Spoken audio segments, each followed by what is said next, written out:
More now on one of our earlier reports, the unprecedented attack on this nation's sovereignty, an assault that is deceptively called the Security and Prosperity Partnership. It aims to integrate, it says, the economies of Mexico, Canada, and the United States by the year 2001.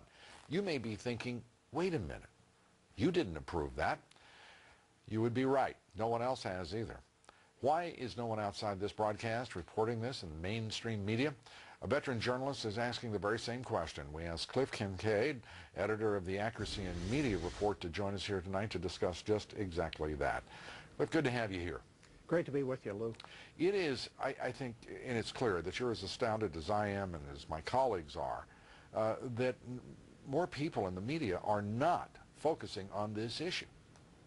I think just not as sexy as a former Playboy playmate, for example, or the latest missing person, right. But it involves the future of our country. Lou, I've been here in Washington, D.C. for almost 30 years, and this story about the submersion of U.S. sovereignty to this emerging trilateral entity, the North American Community, the North American Union, whatever you want to call it, seems to be the story of our lifetimes. It is simply incredible. I've seen literature out of the people behind it who even envision a North American Supreme Court with the ability to overrule our own Supreme Court. You know, we reported here earlier tonight that some of the states, now 14 of them, are preparing to fight back against this North American Union Security and Prosperity Partnership, whatever you want to call it. Why in the world, in your judgment, Cliff, is a handful of people in Congress beginning to take action? But why isn't this something that galvanizes the United States Congress and both political parties? Well, I think both political parties are part of the process. As you know, this started really under President Clinton.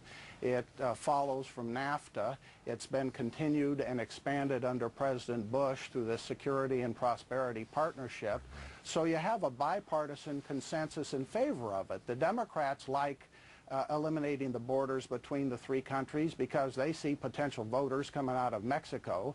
The Republicans see benefits because big business, one of their big constituencies, sees cheap labor and resources from Mexico and even Canada to be exploited. So both parties, in other words, Lou, have a vested interest in keeping this all hushed up. In a piece you wrote in Accuracy in Media, I want to quote from it. Audience. And I've got to believe that some few people in our audience may be thinking that you and I are talking about some fictional plot, but let me assure everyone this is very real, all too real, and this is what you wrote. The academic literature alluded to how the three countries of North America are polarized on sensitive cultural issues such as the death penalty, abortion, and gay marriage, and that it might take a long time to, here's that word again, harmonize their legal systems on such matters. That's right. That's incredible. Well, because what the people behind this plan see is not only bringing the three countries together economically, but legally, politically, and culturally. And that means here in the U.S. we would have to accept the more liberal laws such as acceptance of gay marriage in Canada. Right. This is where they're going. It really is true integration of the three countries at all levels. I got that information, by the way, by attending a conference here in Washington, right, sponsored by the Center for North American Studies, where it was all devoted to developing a North American legal system.